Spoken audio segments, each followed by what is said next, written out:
Me junto também ali aos bons dias, né, da Annelise. Eu vi que vários foram entrando no chat e cumprimentando, então, né, cumprimento a todos, né? Estou vendo ali rostos de pessoas visitantes, então sejam bem-vindos, a gente fica feliz, né? A gente vai conhecendo novas pessoas, né? Bom dia aí ao Maurício, né? E também a todos nós que somos aí membros, né, de alguma forma aí do Círculo Psicanalítico do Rio Grande do Sul. Ah, vou me aqui numa livre associação, já que há pouco, né, Maurício, brincávamos, né, eu chamei de doutor Maurício e, né, falávamos sobre a questão do nome doutor, e a Ana se perguntava pelas razões, né? E me lembrei do Giordano Bruno ali, né, um dos nomes fortes do Renascimento, que ele tem uma obra e ele fala da douta ignorância, né? E popularmente ignorância para nós é um termo pesado, mas indo lá no étimo grego, né? E ignorar vem de um não conhecer, né? E tem uma atitude de afeto frente ao não conhecer na busca do conhecer, né? Então essa douta ignorância é essa abertura a buscar, né? Buscar renovar os nossos conhecimentos. E eu digo, começo com essa reflexão, né? Porque esta semana é uma semana que estamos celebrando os nossos 69 anos de Círculo Psicanalítico do Rio Grande do Sul, né? Ah, Começamos pelas redes ali na sexta-feira, no sábado, numa jornada, partilhamos de uma grande torta, né? Eu brinco grande torta porque era pequenininha, nos preocupamos, mas fizemos um milagre, todo mundo se saciou com esse doce da celebração, né? E hoje, Maurício, aí com a tua presença, ansiosos pela tua fala, né? E há pouco tu remeteste, né, que tinhas pensado em começar 150 anos atrás e foste para 40 mil anos atrás, né? Né? Então, estamos falando de uma história, né? História da nossa instituição. Se tem uma história do círculo, tem uma história da psicanálise, né? E eu mergulhei muito vendo o título da tua fala na Salpêtrière, né? Porque não sei se estaríamos falando em psicanálise se não falássemos das mulheres, né? Da clínica e da própria Salpêtrière. Então, estou aqui assim, numa douta ignorância, né, expectante, né, nessa expectativa do que desta fala que tu vais nos trazer, né? E de alguma forma, né, eu diria assim, nós como instituição, nós todos estamos aqui, incluindo o Maurício, certamente as outras pessoas, estamos mergulhados na psicanálise, né? E devemos esse mergulho a uma história, e não essa história morta, né? Se tu trazes essas estatuetas aqui de 40 mil anos atrás, tem algo ali do pulsante, né?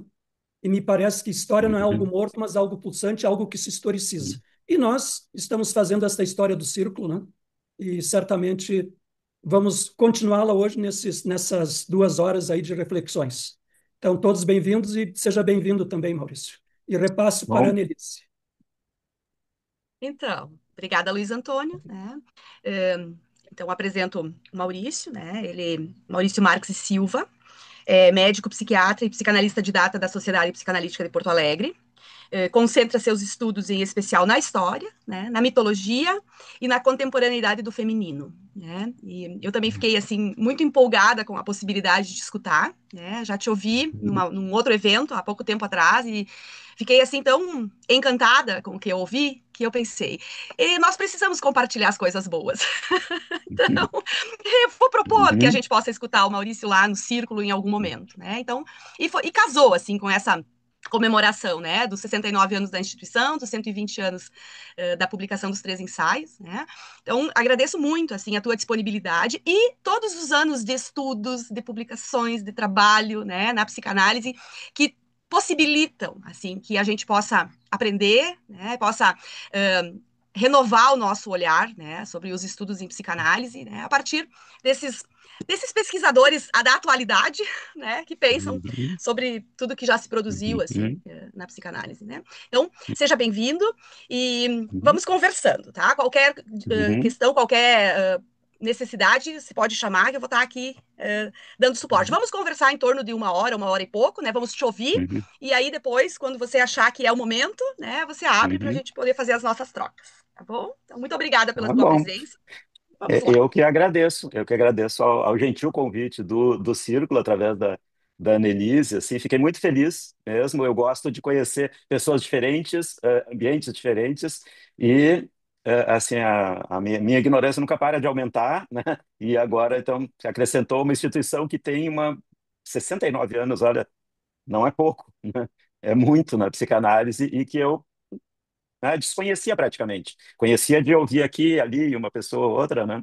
Assim, e, então parabéns para o Círculo por toda essa trajetória. Muito obrigado pelo convite, né? Fiquei muito satisfeito. Tô animado para que a gente possa trocar ideias, como eu estava dizendo desde o início, da maneira mais informal. Então, a minha apresentação, ela pode, né, ter uma hora, uma sequência de imagens, vai ser, eu vou falando e vou passando slides, né? É, eu posso ir falando, e se vocês preferirem deixar para depois a conversa, né, os comentários, questões, enfim, ou se quiserem me interromper, não tem problema nenhum, tá, também durante a apresentação, como vier mais espontaneamente, assim. Tá? Bom, a minha ideia, como eu disse, assim, tem uma quantidade muito grande de imagens, tem uma quantidade de informação, mas eu não espero assim que ninguém vá se deter em uma ou outra específica. Eu vou passando imagens e vou trazendo informações, porque a minha ideia é dar um panorama amplo, tá? E põe amplo nisso, né? Já que eh, foi há 40 mil anos atrás, lá, que é a primeira informação que eu tenho, né? A gente está inserido na psicanálise, mas a gente está inserido na humanidade, na cultura. E eu acho que essa inserção é a principal. A psicanálise está inserida na cultura, né? E não o contrário. Então, é, e eu tenho aprendido tanto sobre a minha ignorância lendo antropólogos, historiadores, paleohistoriadores, lendo de mitologia, que eu acho que é a construção conjunta da humanidade, assim, né, construção simbólica, enfim, e que dá um panorama de como eram as maneiras de viver nos diferentes locais, nas diferentes épocas, e o que que a gente encontra de fio em comum entre elas, né, para tentar ver o que que é particular de um período e o que transcende é do humano. Assim, a gente nunca consegue chegar a uma resposta final, mas a graça está no caminho e não no fim, né? Então, eu pensei em começar com, até onde eu sei, a primeira representação humana de que se tem notícia, registro, que é essa estatueta que foi encontrada no sítio arqueológico de Hohlefels, na Alemanha, perto de Stuttgart, ali, um sítio arqueológico fantástico, foi em 2008. Ela é esculpida em marfim de mamute, e é de antes da última era glacial. E é a mais antiga representação humana, incluindo, né, as pinturas nas cavernas, enfim, né? E acho que não há nenhuma dúvida de que é uma mulher, né? Assim, inclusive com os atributos femininos assim bem ressaltados, apesar de ser uma escultura pequena, ela tem cerca de 6 centímetros de altura, né? Mas é detalhada, vocês podem ver, estou conseguindo passar aqui o slide.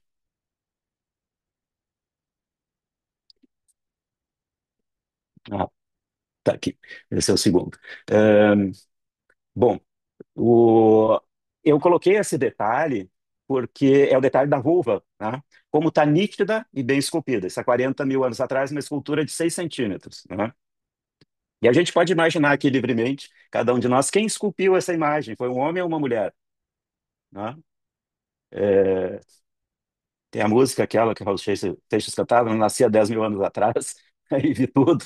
E, bom, teria que ter nascido há 40 mil anos atrás para estar lá presente e ver quem esculpiu. Mas a proposta da gente se questionar quem esculpiu é porque a cultura que foi se criando posteriormente, né, tende a induzir a gente a se imaginar alguém esculpiu foi um homem. Por quê? Né? Assim, né? Que não uma mulher. Mas, enfim, é só uma das muitas distorções que a gente vai poder conversar. Então, isso é 40 mil anos atrás, e o chefe da equipe que descobriu, que é o professor da Universidade de Tübingen, Nicolas Conar, ele disse que por muito, muito tempo, por milênios, há esculturas, representações do feminino eram abundantes, e representações fálicas muito, muito raras. Esse muito, muito é dele, não é meu. Ele diz assim, muito, muito, repete, né? Muito raras. Isso contraria o que muitas vezes é pensado, o que foi escrito em muitos livros até não muito tempo atrás, tá? Inclusive, há pouco tempo se recebeu aqui na nossa sociedade um palestrante francês que veio e disse o contrário, disse que não existiam representações de cultos da vulva e só fálicos, né? Isso é o contrário do que dos achados arqueológicos, simplesmente, né? Mas é uma crença, e isso foi dito ano passado, né? Por alguém que veio para falar. Então, ele enfatiza assim que por milênios representações fálicas, né, femininas eram abundantes, fálicas eram raras, né? Então, mas por que que se criou uma ideia do contrário? E se... Pô, não estou achando muito como voltar aqui.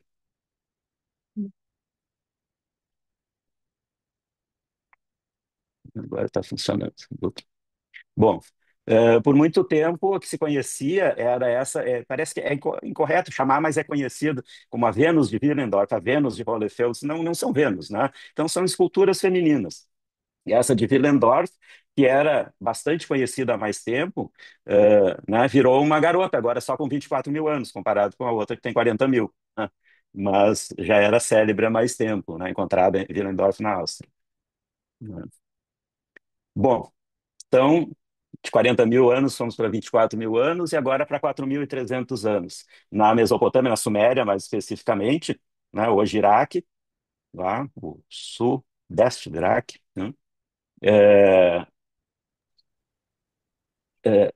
a mais antiga obra autoral que se conhece da humanidade, né? Quer dizer, o escrito antigo com o autor que assina o que escreve, a mais antiga é esta, né? Até onde eu pude ver, que é o que se sabe até hoje, que eram os poemas de louvor à deusa Inanna, escritos pela sua sacerdotisa a, em Reduana, escritos em escrita cuneiforme ainda, né? Em pedra, né? A primeira forma de escrita que adquiriu uma complexidade suficiente assim para expressar toda a fantasia e imaginação humana. E esses poemas de louvor a Deus, então, que são a primeira obra autoral da humanidade, a mais antiga, 4.300 anos, faziam louvores, inclusive aqui, isso é retirado dessa obra, tá? Traduzido por uma, uma estudiosa americana que foi aprender sumério e foi para traduzir essa obra, e é também uma psicanalista junguiana da Califórnia, né? A Beth DeShong Midor. Isso aqui é desse livro dela, então, onde ela transcreve os escritos da sacerdotisa e põe também as observações dela.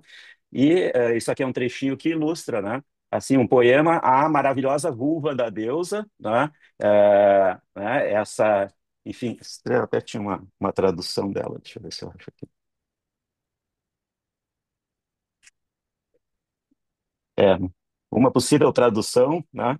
Pegue minha vulva, meu chifre em concha desenhado em forma de estrela, amarre meu esguio, o elegante barco dos céus, minha beleza de... se a gente for dizer, estamos entre adultos, né? Porque Kant não poderia dizer vulva, né? Mas na verdade seria boceta, né? Assim, a Kant é mais... hoje é mais um nome mais vulgar, né?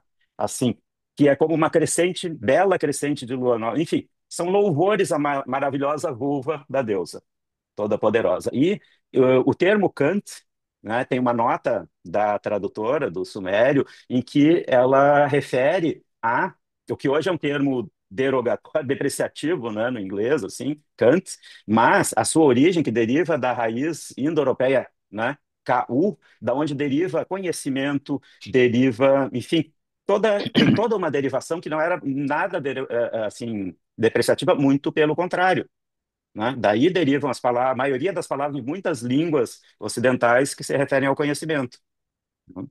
E como foi havendo, então, essa transformação, né, de imagens, isso é o que eu vou querer mostrar ao longo da história, a transformação de imagens, que eram representações do feminino muito explícitas, né, e que eram muito exaltadas, né? E valorizadas não só no sentido sexual, mas no sentido assim de deusa da justiça, do conhecimento, enfim, e como foi havendo um processo que a gente vai observar, né?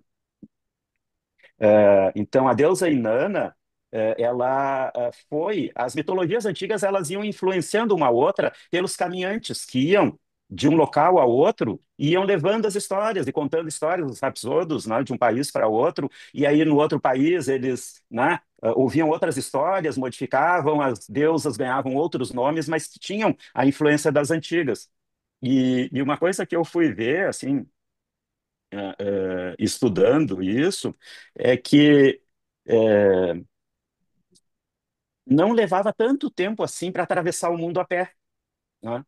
E esses caminhantes, para eles irem de Tebas no Egito para Tebas na Grécia, e de Tebas na Grécia para Anatólia, na Turquia, hoje, né? E de Anatólia para o Levante, hoje Oriente Médio, né? E para as cidades de Biblos, da onde veio, né, o termo Bíblia, da cidade de Biblos, sua fantástica biblioteca, e depois né, irem para a Eurásia, irem para a Índia, irem para a China, a pé, né? Na antiguidade, alguns anos bastavam, mesmo contando que eles caminhassem, parassem um tempo no lugar, aprendessem a língua, contassem histórias em troca, né, de comida, de alguma coisa, né, depois prosseguiam para outro lugar. Poucos anos atravessariam do Egito até o outro extremo da Ásia, né? Então isso acontecia e a cultura era levada à mitologia, às histórias, e contavam nas praças e nos lugares, né? E enriqueciam e ouviam e aprendiam. E se a gente for ver, então, assim, todas essas mitologias né, tinham influência uma da outra e tinham equivalentes, né? Então, os equivalentes de Inanna em outras culturas está ali, né? Em Roma, lá, já bem mais tardiamente, Vênus, né? Na região nórdica, Freja, etruscos, Hindu, Hatti, né? Nos canaanitas, Astarte, Ishtar, no restante da Babilônia, mais para o noroeste da Suméria, né? No Egito, Hathor, enfim, né? E tinham deusas semelhantes com um perfil semelhante, né? De uma feminilidade poderosa, rica, não só corporal, não só sexual, mas muito sexual também. Aqui eu estou botando uma figura de contraste que é de 1888, de um livro que eu vou mostrar logo em seguida, uma representação de Ishtar feita pelo Fernand Knopf, tá? E olha no que se transformou a vulva da deusa, né? Em 1988, o que era nas representações, e toda a exaltação, né? E olha ali a monstruosidade que ele transformou, né? Aquela figura desse livro da direita, As Filhas de Lilith, da Érica Bornai, uma historiadora da Catalunha, muito interessante, historiadora da arte, né? Muito interessante o livro, mas eu vou falar um pouco da mitologia chinesa, tá? Que é bem menos conhecida da gente, tá? Até, enfim, pelo menos na minha formação, quando se falava de mitologia, era mitologia grega, né? Ponto, tá? Alguma coisinha de egípcia, pouco, alguma coisinha de hindu, pouco, tá? E que são anteriores à grega, bem anteriores e que influenciaram a mitologia grega, tá? Mas a gente ficou, eu acho que desde a da influência do Renascimento, assim, com a ideia da mitologia grega, quando tem algumas outras mitologias que são, no mínimo, tão ricas, né? E que, inclusive, influenciaram muito. E na mitologia chinesa tem uma deusa fundante, que é a deusa Niwa, que é essa que está representada ali. Na verdade, essa é uma imagem mais simples, né? Ela tinha corpo de dragão e cabeça de mulher, mas era uma deusa, sem dúvida, feminina, e uma deusa criadora da humanidade. O mito dela é muito bonito, muito, enfim, tem várias ramificações, né, que eu não vou poder entrar hoje, assim, eu vou me deter só num ponto, né? Mas assim, quem se interessa, por exemplo, né, sobre como o Winnicott descreveu o medo do colapso, não tem nenhum mito que eu tenha encontrado até hoje que descreva tão bem na mitologia o medo do colapso como o mito de Niwa. É uma deusa criadora da humanidade, salvadora do colapso cósmico, mas a parte que interessa mais para hoje é que teve uma intervenção que Niwa fez sobre Kanji. Kanji é o mítico criador da escrita chinesa, né, dos ideogramas. E, segundo o mito da criação da escrita chinesa, os dois primeiros ideogramas criados foram para homem e mulher, que Kanji criou. E depois se tem ideogramas derivativos, que pegam aquele original e acrescentam algo para criar outros significados, né? E Kanji criou o ideograma para homem e para mulher, aí pegou o ideograma de mulher e começou a criar só coisas depreciativas, prostituta, inveja, daí para baixo. Então, a história da misoginia é antiga em todas as culturas, né? Assim. E aí o que que aconteceu? A deusa Niwa interveio, foi, né? Chegou no Kanji e deu uma dura nele, e como todos respeitavam o poder da deusa, né?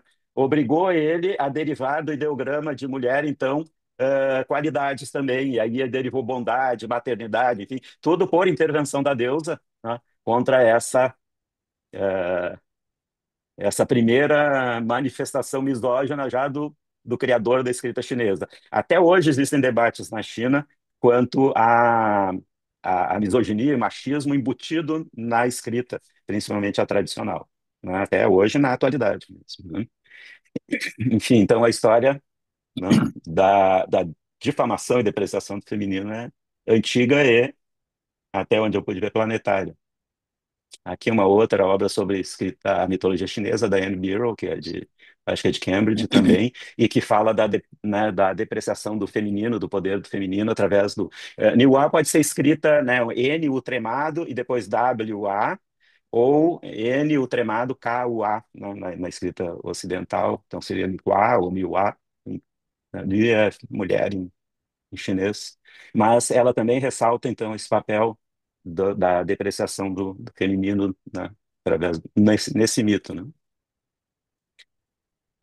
Chegando lá nos gregos e na história da medicina, a gente estava falando dos doutores, né?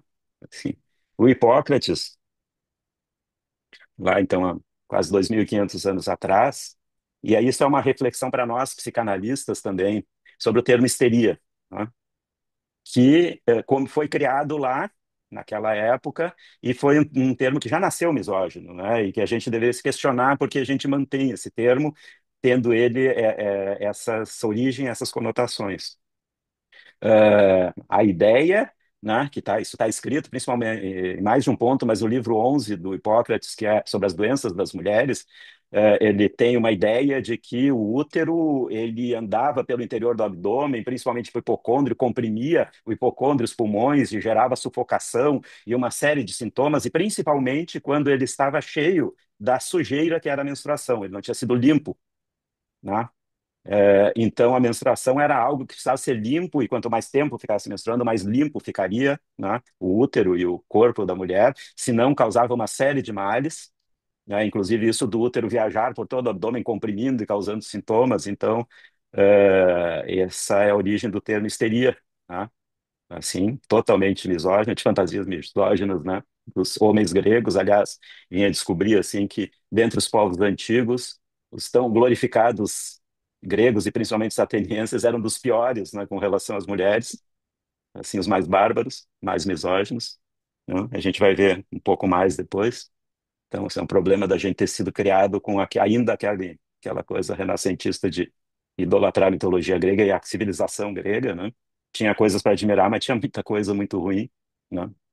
Enfim. E acho que a gente deveria repensar na psicanálise se a gente deveria manter esse termo, né? Não é. Uma, uma autora, uma classicista holandesa, mas ela foi professora em Princeton, a Eva Kous. Esse livro é lá do início da década de 90.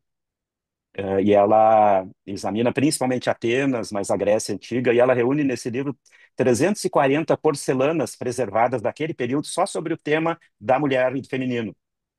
E porcelanas, assim, com imagens como essas, né, eu não sei se vocês conseguem ver a da direita ali, porque eu não sei se para mim fica as nossas imagens na frente, mas é uma imagem. A maioria dessas porcelanas que continham imagens do feminino eram depreciativas, né, totalmente depreciativas, e usavam a figura das Amazonas, né, para debochar das mulheres. Então, ali ela está carregando um grande falo. Por esses temas, essas porcelanas ficavam nos porões dos museus, dos grandes museus, não eram expostas, não eram consideradas assim adequadas para expor para o grande público, né? Só ficavam acessíveis aos estudiosos, assim, né? Quer dizer, pelo menos essa era a razão manifesta, né? Ali naquela da capa do livro é Perseus atacando uma amazona com a espada no seio, né? E um outro mito que foi criado pelos gregos, na verdade por um grego, tá? Helânicos de Lesbos, que foi o que criou o mito das Amazonas como um povo de mulheres que eliminavam os homens, que não permitiam os homens, que matavam os filhos homens, que cortavam um seio para poder atirar com arco. Tudo isso foi um mito criado por esse cara, que era um influencer da Grécia Antiga, né? Que eles chamavam de logógrafo, que era um aspirante a historiador, mas que nunca foi aceito nesse nível, né, de historiador. Assim, e ele inventou um monte de histórias depreciativas sobre as Amazonas, todas essas, né? Mas se vocês forem ver, em todas as porcelanas da Grécia Antiga, nenhuma tem né, tem centenas mostrando Amazonas, nenhuma tem um seio só, nenhuma, né? Todas têm dois seios. Foi ele que inventou isso e criou uma falsa etimologia, que é como se Amazonas fosse uma palavra grega, que não é, e que seria como amastos, né, sem seio. né? Tudo isso era invenção dele. Tá? Por quê? Né? As Amazonas eram um povo que os gregos só conheciam de alguns relatos.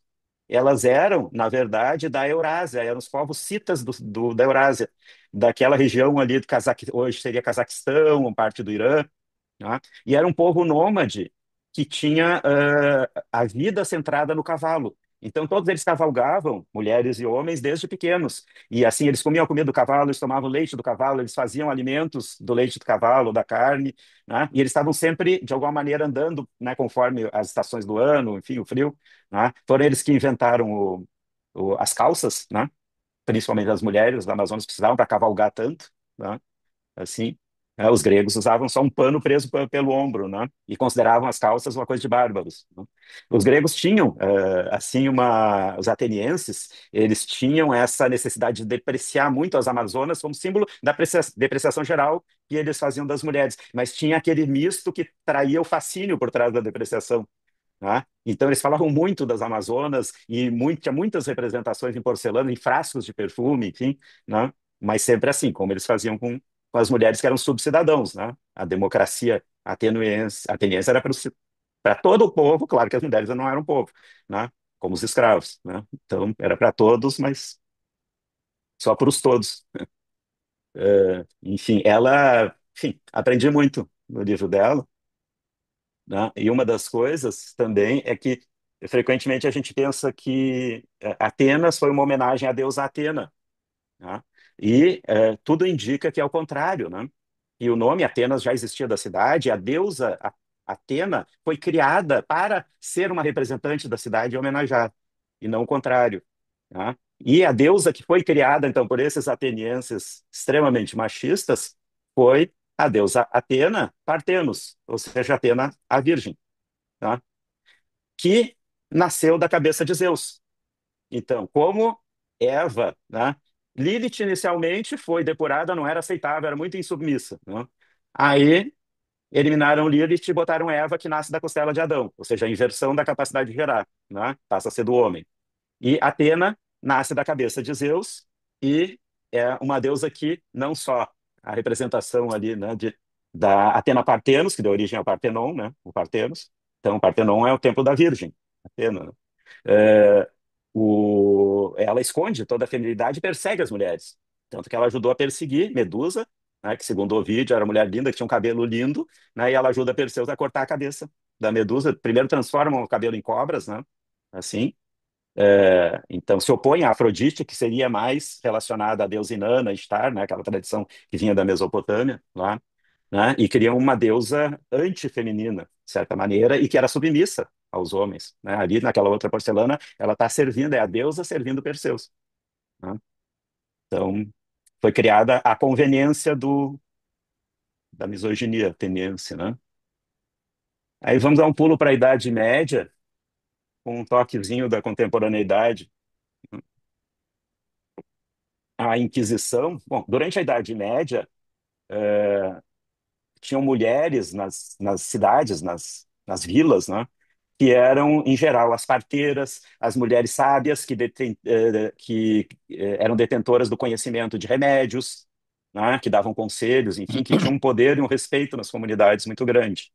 A igreja foi querendo roubar isso, né? Esse poder que elas tinham e esse respeito, esse lugar. E foi primeiro criando a imagem das bruxas, né? Transformando essas mulheres sábias em bruxas, né? Associando elas ao demônio e a um monte de coisas ruins para tomar o poder sobre o povo, né? Poder moral e outros poderes que vinham junto, né?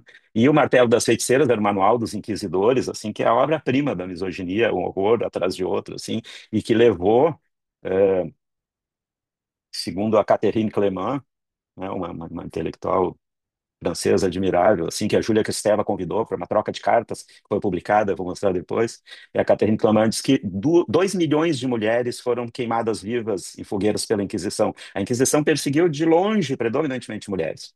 De longe, assim, né? Talvez 85% dos mortos pela Inquisição, né, eram mulheres. E o Martelo das Feiticeiras era o grande manual, assim, que obtinham, né, confissões de relações com o demônio por tortura. E olhem essa peça da campanha do Donald Trump, da primeira eleição dele, né? Representa, né, ele perseguindo a Hillary Clinton como uma feiticeira voando na vassoura, né? E ele vai caçar a feiticeira. Depois hoje ele diz que está combatendo a caça às bruxas.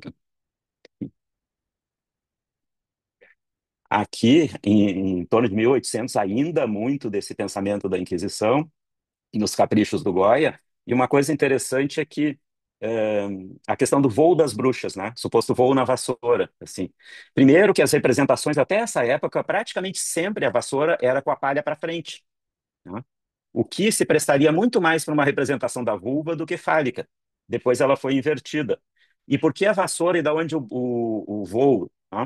O que era dito é que elas faziam num caldeirão um unguento que continha beladona, ergotamina, uma série de substâncias alucinógenas. Então esse voo seria um voo alucinógeno, né? Uma viagem, né? Como se diz hoje. E mexiam o caldeirão com a vassoura. E aí, né, nessas invenções dos inquisidores para, né, culpar as ditas bruxas, né, eles diziam que, inclusive, elas mexiam o caldeirão com a vassoura e depois sentavam, né, nuas e absorviam pela vagina aquele unguento alucinógeno. Tá? Então, das muitas invenções, outra que está representada nos caprichos do Goya são as bruxas devorando fetos e recém-nascidos, que era outro mito criado, né? Ali e que também deu origem a muitas, inclusive algumas situações clássicas. Zugar Hamurdi, né? Foi um local como foi Salem nos Estados Unidos, lá, né? De assim que ficaram icônicos, mas a caça às bruxas foi por toda a Europa, né? Assim, mas tem locais que ficaram marcados, Salem lá no, né, nos Estados Unidos, Zagar Hamurdi na Espanha, né? Onde aconteceram assim grandes episódios, né? De caças bruxas, né? É, ali dos Simpsons, né? A Marge. E esse livro, Bruxas, tem em português também. A Mona Chollet é uma jornalista e uma intelectual francesa, mas eu tenho ele em espanhol, porque esse livro eu ganhei de uma bruxa, né? Uma bruxa basca, que era professora de História da Arte em Nova York, e que uma pessoa em comum entre ela e eu nunca conheci ela, até porque ela faleceu pouco tempo depois, né? Mas aqui também aquela que Mas perguntou, ela. né? Uhum. Alguém falou alguma coisa? Tem microfones abertos, gente, por gentileza. Alguém quer perguntar alguma coisa, comentar? Bom, estava contando a história do livro, que eu tinha já escrito um artigo que essa pessoa levou para tá? Essa pessoa em Nova York, que era professora de História da Arte e era de origem basca, né? E que era bruxa, ou seja, ela cultuava, ela seguia, né, as tradições e os aprendizados, conhecimentos, enfim, desses celtas ibéricos, tá? Dessas mulheres que eram intituladas bruxas. E quando ela leu o meu artigo, ela me mandou de presente o livro.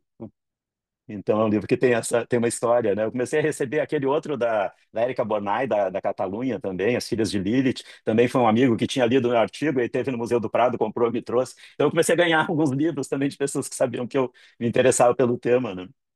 E esses livros cada um tem uma história também. Bom, estamos nos finais da Renascença. Se alguém quiser interromper, é assim, porque eu sou cheio de histórias, mas faz tempo que eu estou estudando e eu vou indo, né? Sim, então fiquem à vontade.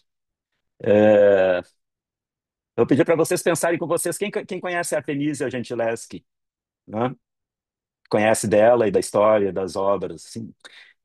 A Artemisia foi ainda uma renascentista, um pouco mais lá para o final, né? Mas foi uma pintora no mesmo nível de Rafael, Michelangelo, os melhores renascentistas, né?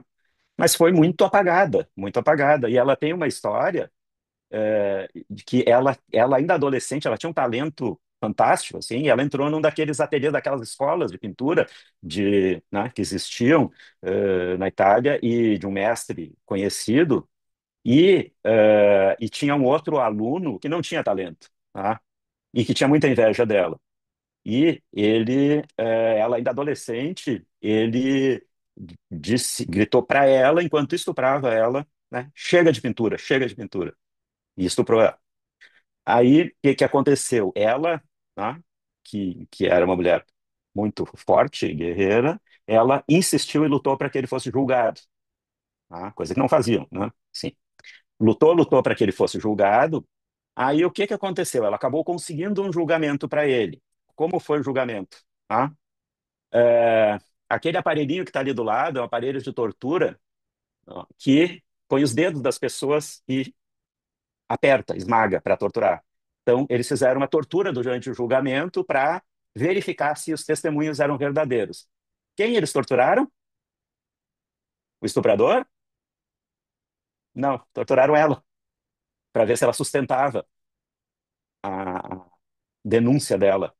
Acabaram dando uma condenação leve para ele, não pelo estupro, mas por ter desonrado a casa do pai dela. Né? Aí, o que que a Artemisia fez? Pintou esse quadro, né? Como sempre lá, eles pegavam temas bíblicos para dizer outras coisas, né? Ela pegou esse tema bíblico da Judite decapitando Holofernes, né? E fez essa pintura maravilhosa que está na Galeria Uffizi, em Florença, né? Da Judite decapitando Holofernes e botou na cara da Judite a cara dela própria e na cara a cara do estuprador como o general Holofernes e imortalizou, né? Ela decapitando ele, né? Maurício, Como vingança. Sim, eu fiquei pensando, a partir dessa narrativa que tu traz, o quanto isso está presente ainda hoje em dia. Né? Porque quando totalmente. uma mulher faz uma denúncia de abuso sexual, os Uhum. olhares se voltam muito mais para ela. O que que aconteceu? Deve ser uma histérica. Esse movimento acontece ainda muito hoje, em todos nós. Totalmente. Né? Quando há uma Annelise, denúncia não de só abuso acontece como está sexual, piorando. Estamos num período exatamente, de piora, né? os Você está julgamentos é em falando da torno da mulher, culpabilização da né? vítima, a Isso. culpabilização da vítima, né? É assim, né? É porque se vestiu de maneira inadequada, porque provocou, porque estava andando onde não devia, porque, né? A culpabilização da vítima, né? E acho que não só acontece e muito hoje em dia, quanto está piorando neste momento, né? Esperamos que seja um ciclo, mas enfim. Outra coisa sobre Artemisia, por muito tempo os quadros dela foram atribuídos a pintores homens renascentistas e tiveram que ser, a autoria teve que ser resgatada depois, né, dela. Então foram a atribuição de fato, né, verdadeira, teve que ser descoberta às vezes mais de 100 anos depois, coisa que também continua acontecendo em muitas áreas, né? Enfim. Bom, aqui é só rapidamente, esse é bem contemporâneo de 2020. O Pascal Pic é um paleoantropólogo do Collège de France e ele lançou dois livros, esse é um deles, assim, bem recentes agora, né? Revisando toda a evolução da questão da forma de se relacionar com as mulheres, com o feminino. E ele, inclusive, pega as outras espécies de primatas para ver se existe o feminicídio e o xoricídio, né? Que seria o matar a parceira em especial, né? E ele diz que é muito, muito raro em todas as outras espécies de primatas. Muito, muito raro. É humano mesmo, né? Assim, enfim, eles desenvolvem muita coisa muito interessante, né? Sobre as Amazonas, quem se interessar, é muito interessante, assim, tudo que está sendo trazido, né, sobre as verdadeiras Amazonas, não o mito que os gregos criaram, mas como elas eram, como era esse povo. Era uma sociedade muito igualitária. A Adrienne Mayor é da de Stanford, né, também uma historiadora da antiguidade. Ela traz muita informação interessante que não vai dar para entrar muito. Ela também escreve nesse volume, são dois volumes de mulheres na antiguidade, que essas duas historiadoras e arqueólogas, né, a Stephanie Lynn Budin e a Jan McIntosh Torfa, elas reuniram, elas dizem que esse livro, em dois volumes, nasceu da insônia pela indignação. Tá? Por quê? Porque tinha sido lançado um livro sobre mulheres na antiguidade. E elas ficaram tão furiosas, porque o livro de mulheres na antiguidade não falava nem de mulheres nem da antiguidade. Por quê? Porque todas as mulheres que eles falavam, na verdade, eram mulheres míticas que eram criações de homens para homens, né? E não falavam das mulheres reais, e tem muito registro, né? É como se as mulheres reais não tivessem o que dizer. Né? E a antiguidade que eles falavam era Grécia e Roma, né? E todo o resto, e a Mesopotâmia, e a China, e o Egito, e a Índia, e os celtas, e tudo mais, né? E o resto do mundo, né? Assim, também não, né? Então, elas reuniram 74 autores de diversas universidades do mundo todo e escreveram. Então, vamos falar, então, de mulheres na antiguidade, realmente, né?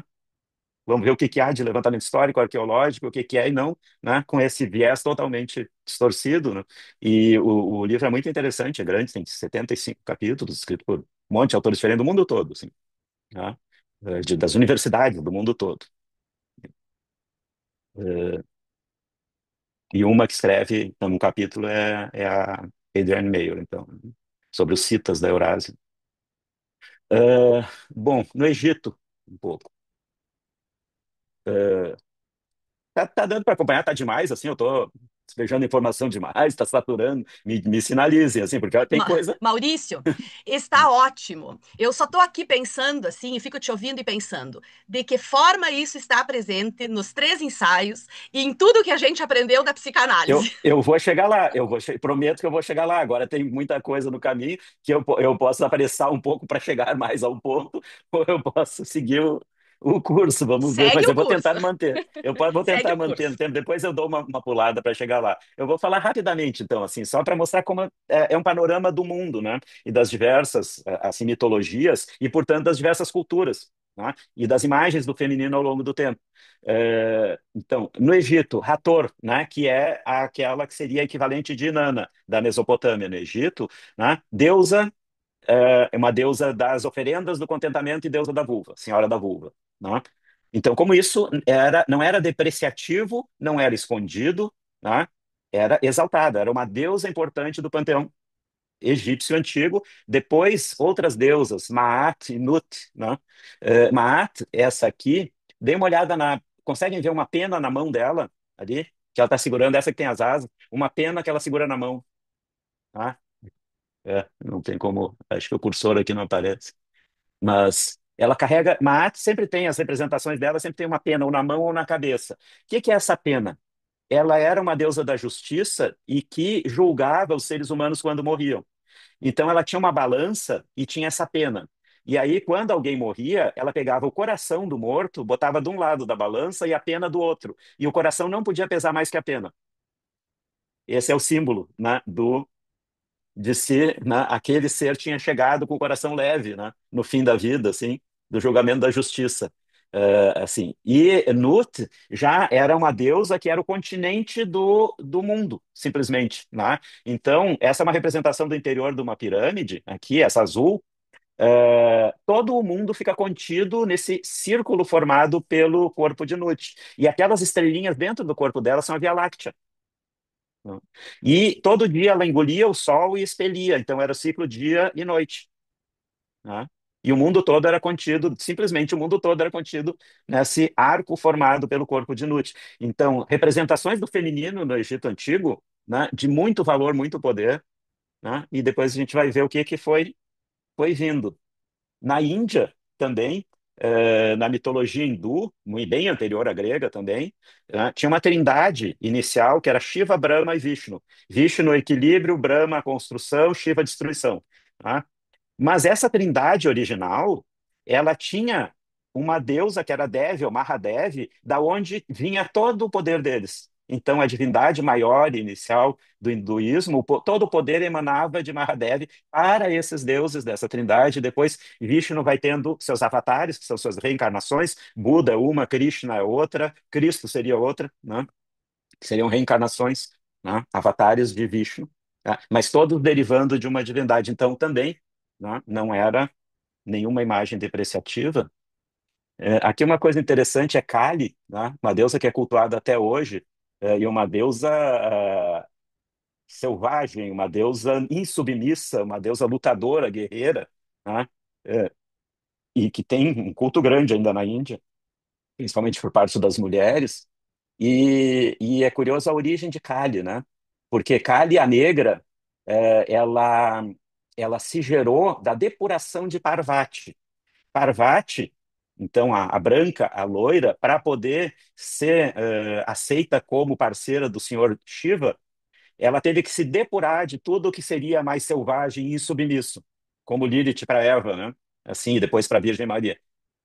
Então, para vocês terem uma ideia, Parvati, para poder, além de se depurar, e tudo que saiu dela deu origem a Kali, né? Tudo que foi depurado dela. E aí Parvati teve que ficar 1000 anos em um pé só e quase virou um vegetal para poder se tornar digna de ser a esposa do Senhor Shiva. É. Mas aí se criou Kali, né? Que não tinha nada disso, né? Enfim. Então, curioso como os temas vão, né, se repetindo nas diversas mitologias distantes, né?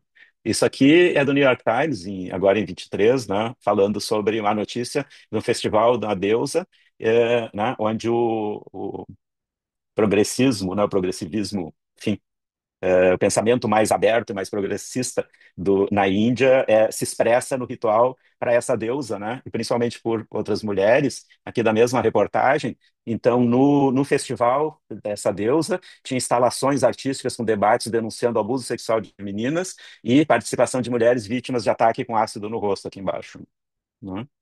Então, como essas divindades femininas estão vivas e ainda servem para expressão, né? E luta contra isso aqui eu não vou entrar muito, mas os Hijras, só mencionar, os Hijras são povos, são milhões na Índia, né, de não binários. E, inclusive, eles conseguiram, com que a Suprema Corte da Índia colocasse no passaporte um terceiro gênero ou um não gênero, um gênero não binário, e consta no passaporte nem masculino nem feminino, um terceiro gênero, legalmente, né?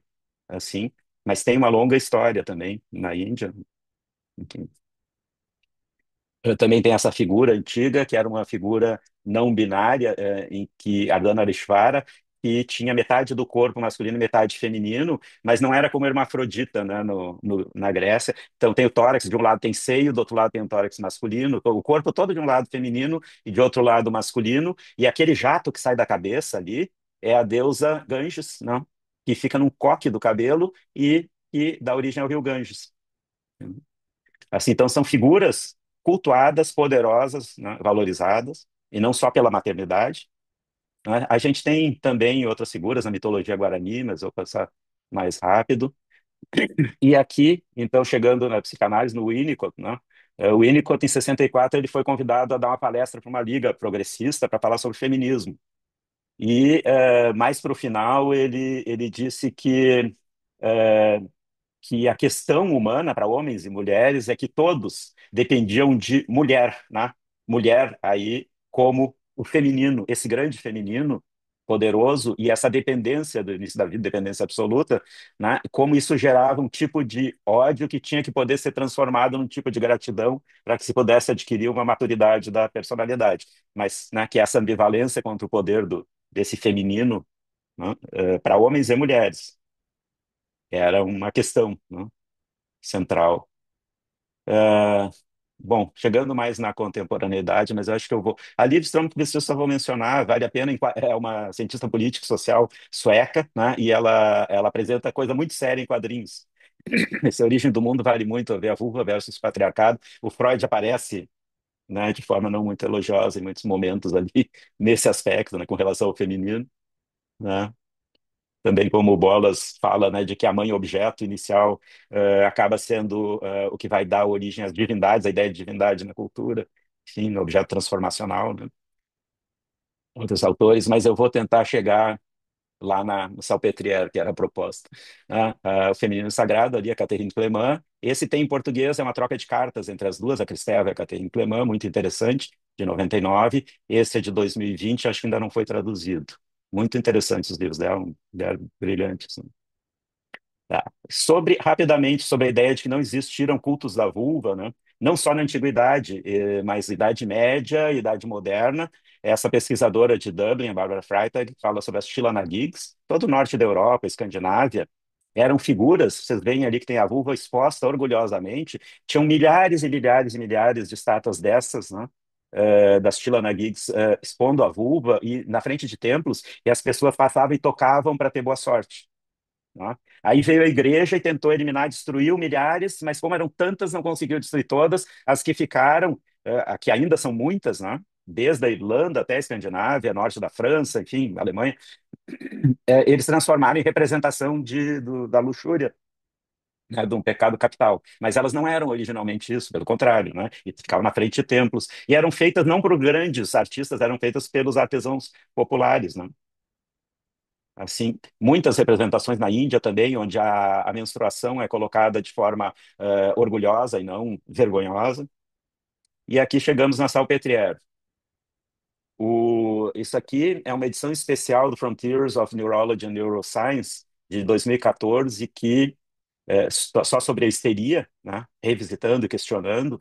E um dos capítulos foi esse pesquisador Olivier Valuzinski, que ele foi na Salpêtrière verificar os registros das garotas da Salpêtrière do tempo do Charcot e do Freud. Né?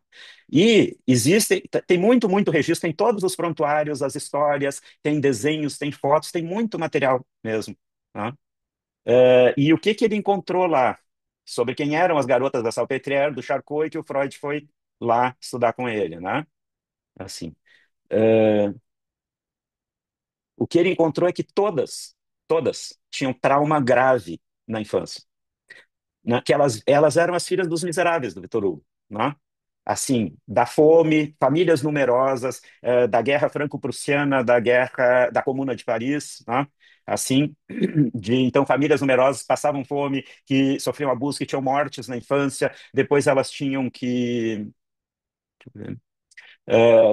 se empregar, trabalhar em lugares onde elas eram abusadas sexualmente, em troca de comida mesmo, né? Assim, a maioria, né, ou em outras situações, as que não eram miseráveis, mas a maioria era, né? Assim, também vinham de situações familiares muito, muito ruins. E lá na Salpêtrière, que ele mostra primeiro assim, que o Charcot, estúpido, né? Assim, Charcot dava socos na cara, fazia espetáculos de circo com elas, né? E dava socos para retirar dos transes que ele induzia. Olha, tem coisas assim, quem quiser, depois eu tenho o texto em PDF, eu posso, né, passar para quem quiser, porque ali está detalhado. Mas assim, é só como um exemplo, um dos tratamentos que eles usavam para histeria, tá? E as histerias, às vezes, eram nitidamente tuberculose, traumas cranianos, não tinha nada a ver, né, com questões psicogênicas, obviamente, pela descrição do caso, a gente vendo hoje. Mas, assim, um dos tratamentos para histeria era cauterizar o colo do útero com ferro em brasa. Tá? E aí, as mulheres que reagiam contra ter o colo do útero cauterizado por ferro em brasa eram rotuladas como tendo vaginismo. É nesse nível, as coisas são nesse nível. E outros terrores, assim. Isso tudo está lá nos prontuários da Salpêtrière. Está lá, né? Está registrado, assim. Né? O Freud foi lá, mas não foi isso que o Freud registrou ou falou, né? Lá quando falou do Charcot. Aí vem sempre a questão, né? Ah, mas a época, né? Olha, sim e não, né? Porque em todas as épocas, desde a Inquisição, lá dentro da equipe do Charcot tinha o Dr. Bourneville, que denunciava tudo isso, que tentava mostrar para os outros os absurdos, que tentava que tivessem tratamentos mais humanos. Então, tinha em todos os lugares, sabe? Tinha. Não era uma coisa que todo mundo, ninguém enxergava, todo mundo pensava assim. Não era, não é verdade. Né? Então, né? Eu acho que nesse ponto, assim, não, com toda a nossa admiração ao Freud, mas nem tudo ele era admirável, nem tudo ele estava à frente do seu tempo. Se for considerar a fina flor da intelectualidade, quanto ao feminino, ele não estava, não só não estava na frente, como estava um pouco atrás do seu tempo na Europa. Tinha muita gente denunciando e pensando mais além, né? Que da Liv Stromquist também, enfim, as mutilações genitais femininas, não vai dar tempo de entrar. Mas, assim, chegando bem na contemporaneidade, então, que a Annelise estava trazendo, uma coisa assim que me surpreendeu muito quando eu descobri foi que isso é uma reportagem do New York Times de 2022, né? Metade do mundo tem um clitóris, por que os médicos não o estudam? O fato de que a maioria dos médicos, cirurgiões, inclusive, que operam, né, a área da pelve, desconheciam a anatomia do clitóris. E que nos livros de medicina mesmo, não era representado. E só em 1998 que uma urologista da Austrália realmente foi estudar e mostrar qual é a real anatomia do clitóris. 98, quase século XXI. Isso é assim, quase inacreditável, né? Toda a anatomia, praticamente, básica de tudo, era conhecida um século e meio antes, né? Assim. Então, isso é muito espantoso, né? Assim, inclusive, em cirurgias, como não tinham formação, muitas vezes lesavam nervos, davam perda sensorial, né? Dos genitais, do clitóris em especial, por desconhecer a anatomia e inervação, né? Então, é muito recente, né?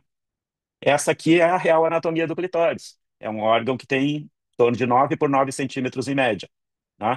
e que envolve a glândula do clitóris é a pontinha que aparece ali na vulva. Mas ele entra, ele tem toda essa estrutura, 9 por 9 centímetros em média, e envolve toda a vagina. Então, toda a ideia de diferenciar um orgasmo clitoridiano e vaginal não tem sentido nenhum, porque o clitóris envolve toda a vagina, né? Tem uma inervação muito grande, tem uma sensibilidade muito grande, né? E o espantoso disso é que teve que chegar quase no século XXI para ter uma descrição médica correta, né? Bom, mais da Liv Stromquist. Também aqui tem da mitologia dos Cherokees, que tinham também coisas muito parecidas com relação a tabu quanto ao feminino e à menstruação, mas eu vou. Aqui uma coisa interessante que. Ver se eu consigo voltar. No livro da Stromquist, ela mostra, ela botou esses quadrinhos, criou a imagem assim de um casal de namorados, né? Se a menina mancha o sofá porque derrubou vinho tinto no sofá, e se ela mancha o sofá porque vazou a menstruação. A diferença da forma como se sente, né? A vergonha com relação à menstruação, depois ela entra na questão dos comerciais de absorvente, né? Como eles usam eufemismos para ainda para a ideia de sujeira e vergonha, né? Então, a liberdade, frescor, enfim, todos os comerciais, né? Como essa ideia que vem desde lá do Hipócrates, né? De algo sujo, perigoso, e tem que ser limpo, né? Né? Uma outra coisa interessante, isso aqui eu só vou recomendar uma outra autora que escreve coisas muito sérias em quadrinhos, Alison Bechdel, né? Mas não vai dar tempo de falar sobre ela. Mas, assim, só uma menção ao John Stuart Mill, e esse livro é de 1861, né? Sobre a sujeição das mulheres. Foi o principal pensador da época vitoriana na Inglaterra, o Mill, né?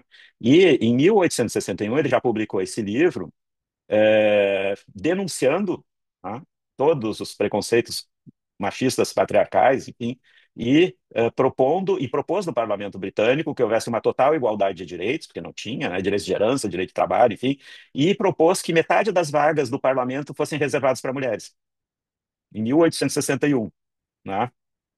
Quão longe a gente está disso hoje, em 2025?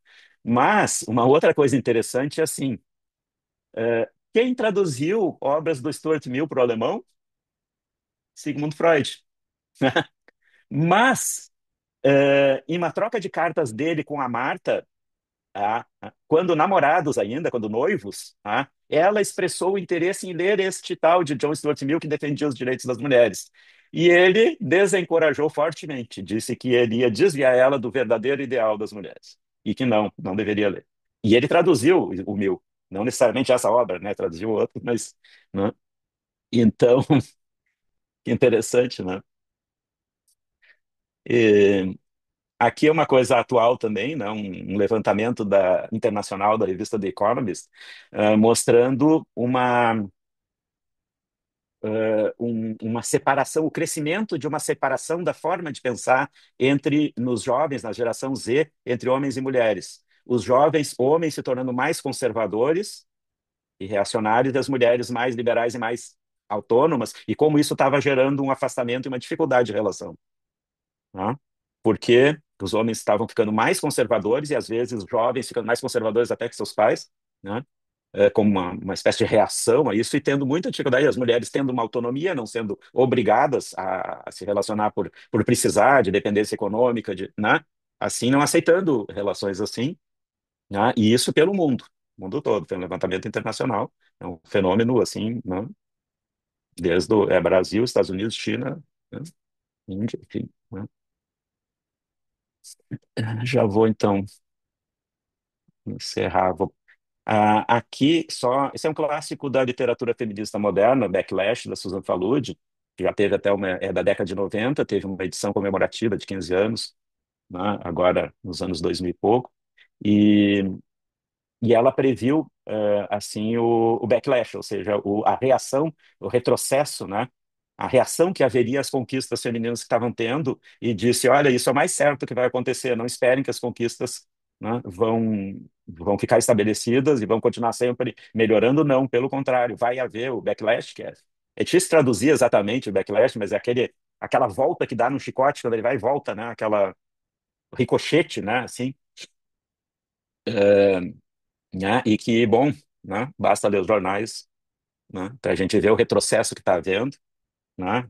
Legislação com relação ao aborto, enfim, extrema-direita, né? Pelo mundo todo, e, né?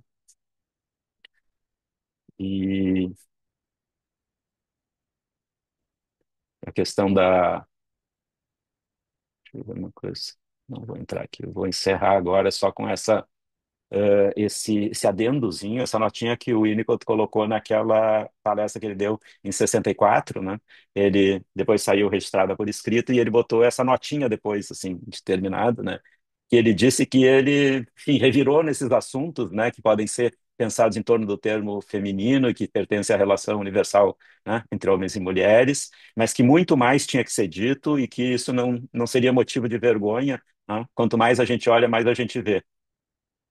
Ele acrescentou depois, né? Assim como uma nota a mais. Então, eu acho que continua sendo válido, embora às vezes, assim, acho que a gente deveria ter vergonha de algumas coisas, precisa ter, né? Mas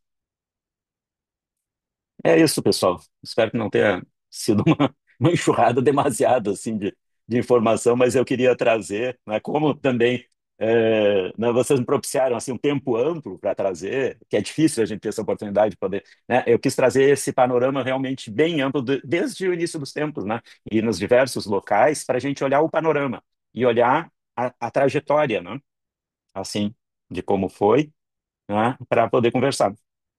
Então, agora quero ouvi-los. Muito obrigada, Maurício. Eu acho que enquanto você falava, assim, especialmente agora nos momentos finais, eu fiquei me perguntando, assim, eu fico sempre muito cheia de interrogações, né? E fiquei me perguntando, assim, o que que permanece na nossa escuta, na minha, né, de todo mundo, na escuta psicanalítica de cada um, desse Charcot barra Freud, e o quanto a gente precisa reestudar muitas coisas, né? Eu fiquei pensando em quanto material, assim, que você traz, que são materiais desconhecidos para a maioria de nós, né? E o quanto a gente precisa se abrir para estudar outras coisas, né? Sair do circuito das mesmas leituras, dos mesmos autores e poder pensar para além, né? Eu fiquei com essa desacomodação, assim, e saio bem desacomodada hoje. Eu acho que isso é bom, né? Essa é a ideia, né? Então, eu te Essa é a agradeço muito ideia do por que está em isso. nós. E já vou passar a palavra para a Valesca, que eu já vi que escreveu no chat. Valesca, Eu não estou acessando o chat aqui, eu não sei como ver ele, então eu não sei, eu não sim, eu vou consigo ver o que passando. escreveram, tá? Eu vou passando, tá? Valesca. Uhum. Bom dia, Maurício. Assim, ó, Bom é com dia. uma grande satisfação que eu te escuto. Eu tenho me apropriado desse tema nos últimos anos, né? Pelo fato de eu ser mulher, de eu ter uma filha mulher e de eu escutar mulheres na clínica, eu acho que absolutamente não tem como fazer a escuta na clínica psicanalítica sem saber dessas coisas todas, porque a escuta muda de uma forma muito sensível, né? E eu indico esse livro, Mulheres Invisíveis, que eu acho que esse livro Uhum. todas as mulheres e homens, e, né, a população precisa Uhum. ler esse livro. Eu escrevi no chat que a palavra gossip, e é uma referência da Sylvia Federici, no Uhum. inglês antigo, ela significava reunião de mulheres, e foi agora, é conhecido como fofoca, né? Como Uhum. mulheres juntas são poderosas, porque desde muito tempo, quando se juntam mulheres, o patriarcado dá um jeito de dizimar ou minar, né? Essa coisa de que mulheres não são amigas, as mulheres disputam. Tudo isso é uma construção social. E o quanto a Depreciativa, gente, né? e o quanto a Dá gente um jeito de precisa depreciar, né? Desculpa. educar as meninas, né? E tirar essa coisa. Eu Uhum. fico apavorada com coisas que acontecem com a minha filha, e que acontecem comigo, e que já aconteceram com a minha mãe. A fogueira, a Inquisição, ela não queima mais na fogueira, mas tem outros tipos de fogueiras. As mulheres continuam morrendo o tempo todo por esse discurso e essas narrativas. Assim, a minha Uhum. mãe, há um ano atrás, vai fazer um ano, ela foi vítima de erro médico. Tudo bem, as pessoas erram, médicos erram. Acontece que ela ficou mais de 50 horas dizendo que estava com dor e foi negligenciada. A voz das Uhum. mulheres não é escutada. E eu fico me Uhum. perguntando, se fosse um homem, né? Ela quase morreu e quantas não morrem? Ela Uhum. só não morreu porque eu tava lá, né? E me dei conta e porque o meu irmão, que é homem, é médico. Porque senão ela não Uhum. estaria mais aqui, né? E tem um estudo da Universidade da Califórnia. Não sei se vocês conhecem o estudo da limonada. Não. É um estudo que foi feito há pouquíssimo tempo atrás, brevemente, assim, não vou ocupar muito tempo. E foi colocado crianças de 8 anos a brincar com uma recreacionista, meninos e meninas. Então se vincularam com essa pessoa. Depois disso, eles foram separados, meninos numa sala e meninas na outra. E foi oferecido um lanche e uma limonada com sal para ver a reação deles. Os meninos imediatamente cuspiram a limonada e disseram que estava ruim. Pasmem, as meninas tomaram a limonada e não falaram nada.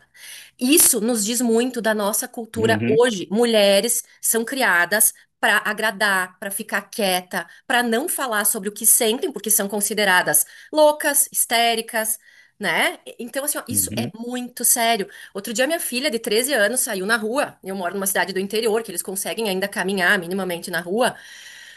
E elas foram, depois da janta, foram numa sorveteria, estavam na frente da sorveteria, no centro da cidade, um grupo de homens passaram num carro, gritando, gostosas e não sei o quê. Ela chegou em casa apavorada e me disse assim, mãe, a mãe da minha amiguinha que foi nos buscar disse que isso é normal. uhum, Que isso é normal, que ela já tá acostumada. E aí, assim, ó, isso não é normal, isso não tem que ser normal, né? uhum. E a gente Sim. precisa enxergar isso tudo, porque senão a gente está repetindo e sustentando esse discurso do patriarcado, Uhum, porque nós somos mulheres criadas por mulheres machistas, porque não teve outro jeito. As nossas mães são machistas, nossos pais são machistas, e a gente precisa enxergar isso para poder quebrar esse ciclo e poder escutar mulheres na clínica a partir deste viés, porque nascer mulher já nos coloca num patamar de desigualdade, né? Só o fato de nascer mulher. Então, eu agradeço enormemente a tua uhum. fala. Quero mais referências, quero te escutar mais. Eu acho que essas falas são Eu estou te necessárias. ouvindo, eu estou procurando aqui, porque eu printei uma notícia desta semana do Guardian, tá? Do The Guardian, um levantamento que foi feito. Tu falou, eu moro na cidade do interior. Bom, o levantamento deles foi feito em Londres. A maioria das meninas em idade escolar mudavam a sua vida e o seu comportamento para fugir dessas coisas. Mudavam onde andavam, mudavam o jeito de se vestir, mudavam o jeito de falar.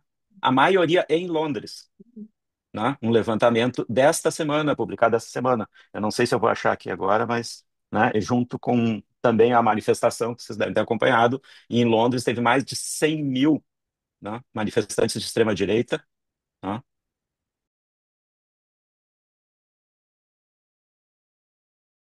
homens, né, Uhum, também uhum, nisso. Né? E eu acho que sim, muda muito quando a gente começa a ter mais consciência e deixa disso que tu falou, né? De natural, isso que essa mãe falou. É normal, é natural, né? Fica naturalizado, uhum, né? O que não é, né? Não é e nunca deveria ter sido, mas foi, né? Assim, mas não é natural. Não é natural. E por isso eu quis fazer essa visão muito ampla, para mostrar que isso não foi sempre na humanidade. Não foi assim. Essas representações das deusas refletiam o uhum, pensamento das pessoas. As mitologias, eu gosto de estudar mitologia porque refletiu o pensamento da época, do lugar, né? Assim, então foi um processo que foi acontecendo de esvaziamento do poder, controle do corpo, uhum, né? E aí tu sai, e aí tu vai tendo a Virgem Maria, um modelo, um ideal feminino inatingível, controlado, submetido, né? Sem sexualidade, uhum. mãe, virgem, né? Só pode ser mãe, né? E tudo isso está presente, e a gente segue usando o termo histeria, né? Que tem toda essa conotação, tudo isso, né? E Enfim. Maurício, agora que tu fala, né, o poder das religiões, todas as religiões são patriarcais, né? Todas, Uhum, absolutamente todas. uhum, E o quanto isso também fomenta uma certa cultura, mesmo com aquelas pessoas que não vão, não frequentam templos e não vão.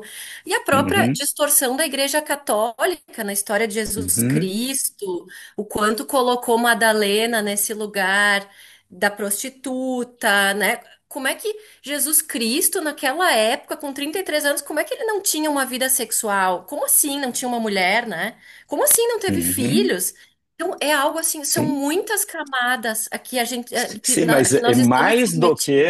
mais do que Cristo, né? É o que fizeram ainda, né? assim, Cristo ainda disse, atire a primeira pedra, quem não, né? Mas o que depois a igreja foi fazendo e foi assim, chegou a requintes inacreditáveis, né? A gente estuda Uhum. a Inquisição, assim, né? Mas, enfim, tem temas assim até mais revoltantes atuais ainda, né? Porque a Inquisição parece então que foi lá, né? Assim, mas, enfim, né? Na atualidade tem coisas até, enfim, mutilação genital, né? E, se fala muito do feminicídio, mas para cada feminicídio consumado, Uhum. quantos, né?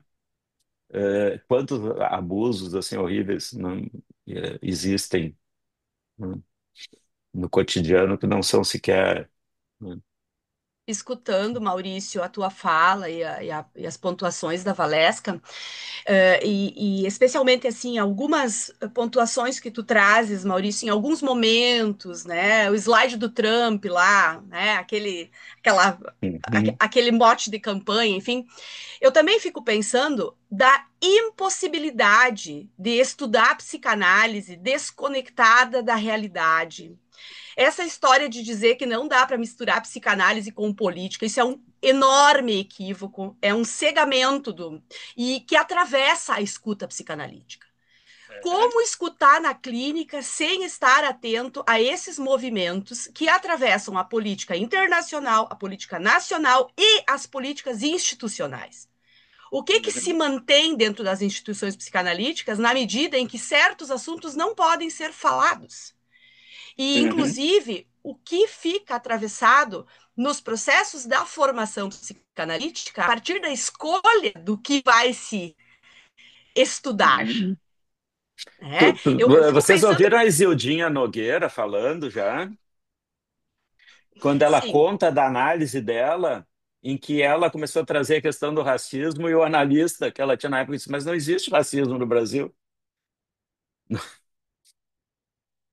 Sim, não existe. Então, bom, né? Então não existe, né? Machismo Professor, não existe. eu tentei levantar a Oi? mãozinha aqui, mas não consegui. Tá com um monte na tela, eu levo um tempo para É, achar quem é que está falando. Bruna, aqui, Ah, eu tá. acompanhando o que a Achei. Annelise falou sobre essa escuta que não pode estar deslinkada à política, eu penso também porque as mulheres também fazem parte do mercado de trabalho, e hoje o trabalho é um fator de muito adoecimento, né? Uhum, E então, quando isso se desconecta, eu penso que a psicanálise também tem que dar conta disso das mulheres nesse mercado de trabalho, nessa condição de sobrecarga, né? Se a psicanálise também tem que dar conta disso. E eu quero agradecer a aula, porque eu achei realmente maravilhosa, porque foi um apanhado, claro, eu sei que é difícil, é muita coisa, né? E a gente fica tão maravilhada que eu queria também, se possível, que o senhor colocasse algumas referências que o senhor considera boas da uhum, gente, bibliográficas, da gente acompanhar o assunto. Algumas eu anotei, mas outras eu não consegui anotar ali. uhum. Não, sem dúvida, posso dar algumas assim contemporâneas, né? O livro das Mulheres Invisíveis, eu já estou com ele, não consegui ler ainda, mas já estou com ele aqui, comprado, né?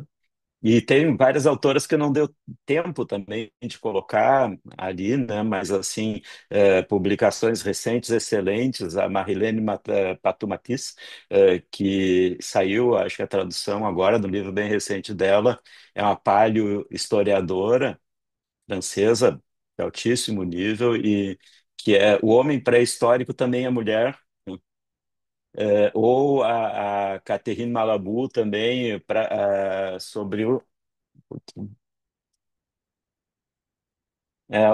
o prazer apagar. Eu tenho ele em francês aqui, mas saiu em português. Le plaisir effacer, eu acho que deve ser o prazer apagado, clitóris e pensamento da Catherine Malabou, também é bem recente, saiu em português, né? As Bruxas, também tem em português da Mona Chollet, né? São todos. enfim. E depois, se a gente lê essas autoras, o da Liv Stromberg, visto em quadrinhos também, tem vários, mas A Origem do Mundo, né, em especial. E aí a gente pega esses autores e vai vendo as referências deles, né, e delas principalmente. Né? E aí a gente tem material para várias encarnações, né? O problema é conseguir. Né? Loiva.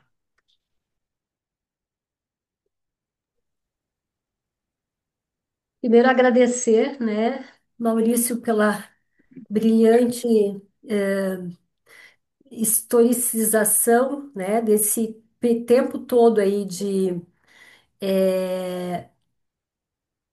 da depreciação e da invisibilização do feminino, né, das mulheres. Me parece que foi um apanhado, né, ao longo da história da humanidade, digamos assim. Eu fiquei impressionada o quanto que nós temos de registros para comprovar isso, né? Eu fiquei surpresa assim também porque não desconhecia completamente, né, essa artista que você citou, a Artemisia, né? Vou pesquisar e saber assim que ela era uma contemporânea do Michelangelo, né? E de toda essa história dessa luta dessa mulher, fiquei, né? É. Por mais E eu que diria ela no mesmo nível do Rafael, do Michelangelo, nada abaixo. Né? então, né? E a Bruna, ela falou a Bruna, eu gostaria de estar colaborando aí com uma indicação, né? Esse livro, Gênero e Desigualdade, né? Limites da Democracia no Brasil, da Flávia Biroli, ela traz essa questão do cuidado, do quanto que o cuidado entre outras questões, né, faz a divisão sexual do trabalho, cuidado e responsabilidades, família e maternidade, aborto, sexualidade e autonomia, Uhum. feminismo e atuação política, faz esse apanhado, né, ela é uma Uhum. pesquisadora da UEB, de Brasília, né, da Universidade de Brasília, e ela traz, assim, um livro que eu me dediquei aí num período recente, né? E que traz uma contextualização assim desse retrato, né, da mulher ainda hoje, né, que nós vivemos onde estão as mulheres, todas em posição de desvantagem, separadas pelas marcas da classe, raça, etnia e religião, compartilham em diferentes graus os prejuízos de um acesso restrito à cidadania. A inclusão precária do sexo feminino em nossa sociedade configuram uma democracia incompleta, que faz essa ligação também com essas questões, né, do quanto que a mulher, por conta dessa carga, né, ela fica impossibilitada de participar, né, politicamente, porque ela tem que, a ela é direcionado os cuidados, por exemplo, né, e o quanto que também esse cuidado ele é necessário, mas ao mesmo tempo ele não é valorizado, né? Os cuidados domésticos, os cuidados maternos, eles não têm uma cobertura, digamos assim, né? Uma assistência por parte de uma remuneração, ou algo nesse sentido. E muitas Uhum. questões assim que nos convocam a pensar isso que aparece na clínica, né? Quantas mulheres sobrecarregadas assim e ainda violentadas, né? Nas suas queixas, porque nem ao menos elas nisso que a Valesca trouxe, né? Elas se sentem autorizadas a reclamar, né? Elas precisam aceitar, como se Uhum. tudo isso que estivesse aí está dentro do que está dito e esperado, né? Como resposta da mulher. Então, muito Uhum. obrigada, professor, doutor Maurício, né? O senhor nos trouxe aí muitas contribuições para a gente continuar E pensando, professor, discutindo, doutor, estudando, tá bem? até porque, assim, sim, eu sou interessado, né, em estudar. Mas eu não sou historiador, né, eu não sou, não tenho as qualificações acadêmicas para leitura. Agora eu leio bastante e procuro pensar e procuro aprender com quem eu leio, mas não é uma aula, é um compartilhamento, né? Assim que eu quis trazer para a gente pensar. E estão trazendo uma série de coisas, e quanto mais a gente conversa, como diz o Winnicott, né? Quanto mais a gente olha, mais a gente vê. Hum. Às vezes se assusta, às vezes fica nauseado, mas eu acho que tem alguém ali com a mão, o Luiz Antônio. Isso. Bom, acho que pelas questões levantadas, né, Maurício, dá para ver assim que estás nos trazendo, acho que tanta profundidade e até eu ia usar a expressão, né? Me parece que muitos elementos para pensar a psicanálise, né? Mas pensar é muito pouco, né? Acho que pensar a psicanálise ela só tem sentido na medida que a gente vai conseguindo vivenciar essa psicanálise, né? Uhum, E acho que com razão ali a Annelise levanta essa questão. Não tem como ter uma psicanálise não situada historicamente na realidade, né? uhum, Obviamente podemos estar alienados desta realidade, né? Mas eu levantei uns pontos que, enquanto trazias, acho que esse apanhado histórico aí é extremamente profundo e nos deixa muitas coisas para a gente buscar e ler mais, né? Mas tu trouxeste a questão dos gregos, né? Dos gregos, e quando a uhum, gente fala deste, que a gente está inserido naquilo que a gente chama de cultura ocidental, né?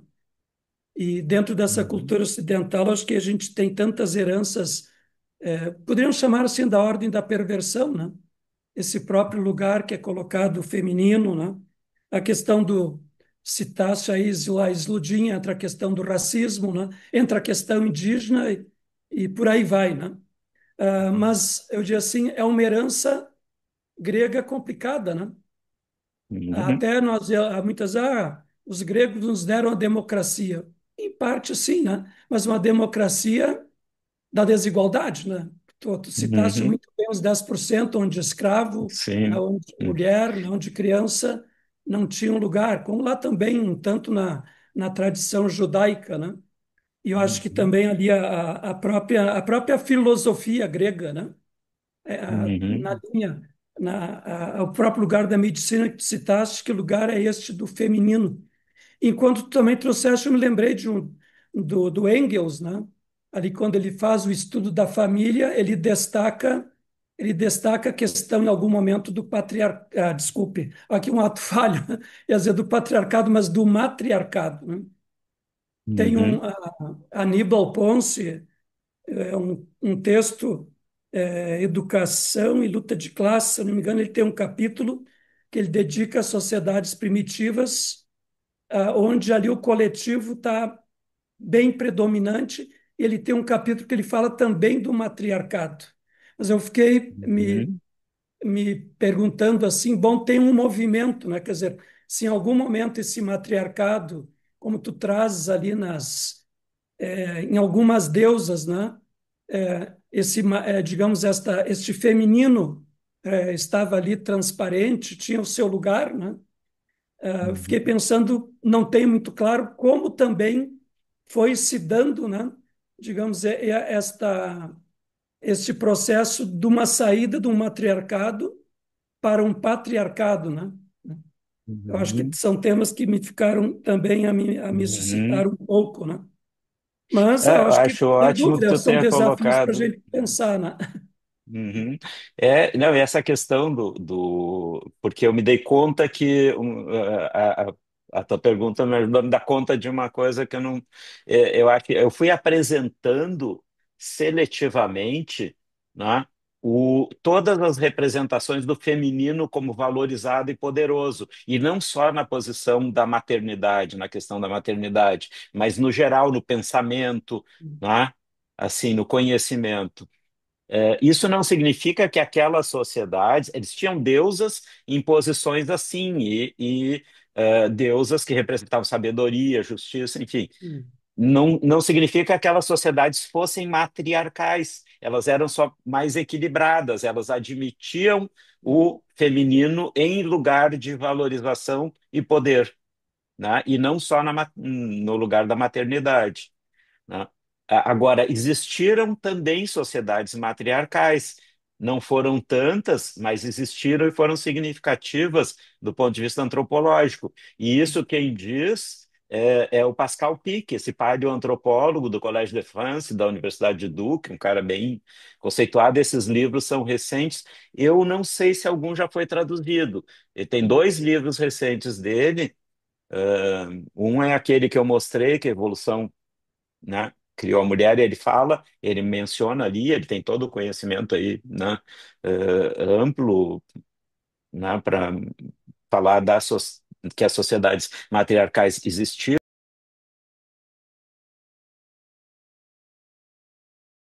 Conhecer tudo isso, né? Assim, para mim é muita novidade, né? Assim, do passado, porque no presente, como diz a Annelise numa fala, tá tudo tão ainda vivo, né? Esse passado, essa violência, né, contra a mulher. Ele quando fala da história da Denise que foi torturada, né, para poder sustentar a sua vivência, né, e não o agressor, né, dela, é algo muito impactante, né? O quanto que isso ainda é vivo. E eu fiquei pensando também na fala da Valesca, que traz esse exemplo da filha, que, que ouviu isso, assim, o quanto essa fala é uma fala agressiva para a mulher, né? Ela tá ali despretensiosa, nem tá tomando sorvete, e aí vem alguém e atravessa ela com essa fala sexual. E o quanto isso é uma violência, né? Assim, para a mulher, é uma agressão para a mulher.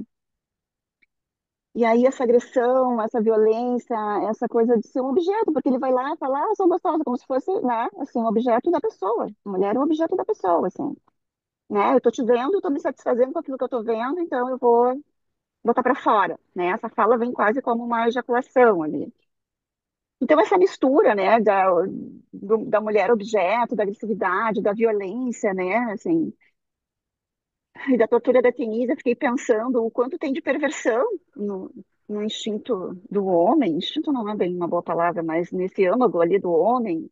Ou seria apenas um ataque para se defender disso que tu agora falou, que eu acho que meio que respondeu, do poder da mulher, né? Acho que ele se sente, ele vê esse poder da mulher e se sente,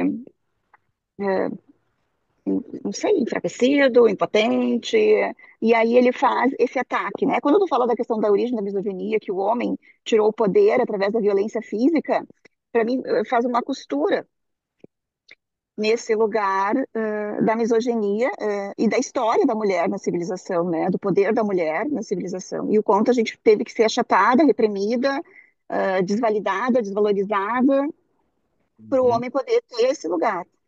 Então, como talvez, assim, e é muito bacana ouvir, porque é um homem falando das mulheres, né? Então, assim, uhum, isso também é muito inovador para mim, porque todas as coisas que eu já ouvi falar sobre isso, sobre esse lugar histórico, e sempre veio de uma mulher. Então, assim, esse contraponto que tu trazes, tão uhum, visceral teu e histórico. Isso que eu queria te ouvir falar um pouquinho do homem, assim, nesse contexto todo. uhum. Obrigada por tudo. Pois é.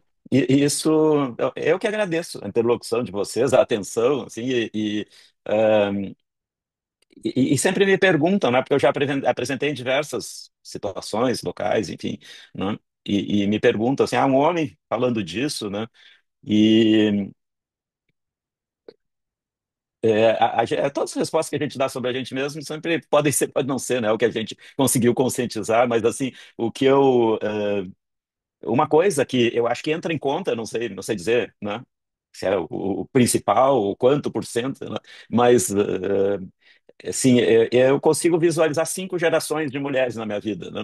Desde a minha bisavó, que eu não conheci pessoalmente, mas eu conheci muito através da minha avó, com quem eu morei, né? E era a mãe da minha avó, que era uma líder comunitária na Serra Gaúcha, no final do século XIX, início do século XX. Ela era parteira, ela era enfermeira, era um lugar onde não tinha médicos, não tinha hospitais, não tinha, né? Ela detinha esse saber. E uma coisa interessante, quando eu morei com a minha avó na adolescência, e aí depois entrei para medicina, eu antes de entrar para medicina, eu aprendi a fazer injeção com a minha avó, né? Com a técnica que ela tinha aprendido com a mãe dela, com aquelas seringas não descartáveis que se fervia no fogão, né? E que tinha uma agulha muito mais Seringa grossa, de enfim. vidro, agulha de Isso, inox. e que ela tinha aprendido com a mãe dela, que era parteira, enfermeira, tudo, né, na Serra, né, não existia médico, não tinha nada. E, e ela me ensinou a técnica, que eu não aprendi nunca nada melhor na faculdade de medicina, nem coisa nenhuma, né, uma forma de fazer que funcionava muito bem, a pessoa não sentia dor, enfim, me serviu, né, mais adiante, assim, e junto vinham, né, as histórias que eu ouvia da minha avó, né, com quem eu morei um tempo, quando eu vim estudar medicina em Porto Alegre, vim do interior, né? E aprendi essa técnica antes de entrar para a faculdade, né? E depois tive mulheres na minha vida, né? Uma está presente aqui agora, né? Mas então minha mãe, que também foi uma pessoa sempre muito, né? Que nunca se submeteu muito a essas coisas, né? E tem uma filha, né? Sim. Então, mas também então tudo isso está dentro de mim, né? Assim, e acho que eu tive sorte, né, de ter mulheres muito interessantes, né? E várias gerações ao longo da minha vida. Acho que isso responde em parte, né? Mas uma historinha também que aí vem do lado paterno, né? O meu pai, ele fez medicina na Universidade Federal da Bahia, lá no final da década de 40. E ele me contava que na turma dele, naquela época, tinha pouquíssimas mulheres, pouquíssimas, acho que umas duas ou três colegas mulheres, né? Assim, e sofreu muito bullying, às vezes por alguns colegas, mas principalmente pelos professores, né? E ele contava de uma colega, eu acho que foi assim mais no começo do curso da medicina, tinha um professor que todo mundo detestava, né? Um estúpido, enfim. E, e essa colega, ele sempre contava essa história, que ela usava na lapela um pin com assim, uma cabeça de um burrinho, né, de enfeite, assim. E que esse professor chegou para ela e disse para ela assim, levando o retrato na lapela, né, e que ela virou para ele e disse, não, é um espelho. E o meu pai me contava isso, tipo, yes, né? Assim, ele adorou a resposta dela e ele me contou essa história muitas vezes desde que eu era criança, né? Assim, né? Porque ele achou o máximo a resposta dela, né? E foi, né? E imagina uma menina, né? Era uma jovem com um professor de medicina no final da década de 40, início da década de 50, né? E um estúpido, enfim, né? E depois, eu ouvia essa história, né? Desde pequeno, mas depois, posteriormente, né, assim, e me analisando, eu pensei que também, talvez ele pensasse assim, bah, será que eu teria a coragem que ela teve? Né? Eu acho que ele transmitia isso na história também, né? Assim, ele achou o máximo a resposta dela e se perguntava, né? Tinha 19, 18, 19 anos lá, né? Eu acho que ele achava, eu não sei se eu teria coragem de dar uma resposta que ela deu para esse professor. Então, essas são coisas que a gente recebe também, né? Não só pelo lado materno, né? Embora ele tivesse montes de machismos também, né? Mas não era dos piores, vamos dizer. Tinha, mas não era dos, né? Mas transmitia, a gente ouvia, né? Eu ouvia essas histórias também, né? De qualquer maneira, sim, para mim, como psicanalista, mudou muito a minha escuta e muda, sabe? Quanto mais eu estudo, quanto mais eu vou abrindo os olhos, né? E vou me dando conta né, que a Carla falou assim, acho que a gente sim são violências e eu acho que são violências que a gente subestima, não são pequenas violências, né? Elas são muito maiores do que se pensa, elas causam um dano muito maior, elas se instalam, né? Assim, a Graça falou, né, da religião, assim, mesmo quem não é religioso, quem se considera não religioso, mas foi permeado por essa cultura e está introjetado.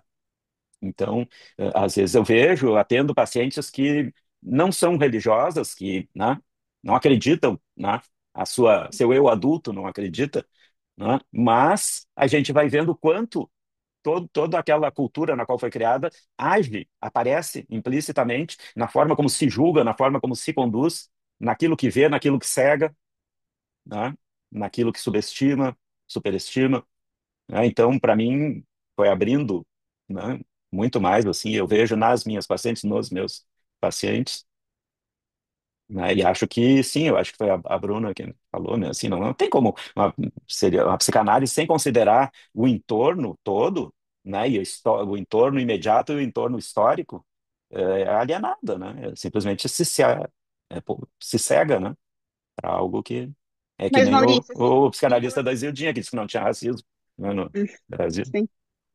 em relação ao homem, assim, também, porque eu tenho percebido também, enfim, nas convivências e até na clínica, assim, o quanto que alguns homens têm se fragilizado, assim, em relação à postura da mulher, manifestando, inclusive, no setting, a inveja, assim, eu queria ser como ela, de paciente dizer para mim, eu queria ser que nem tu. Quando eu Uhum, tô na frente do meu chefe, eu fico pensando em ti, imaginando o que que eu ia falar para ele, uhum, né? uhum.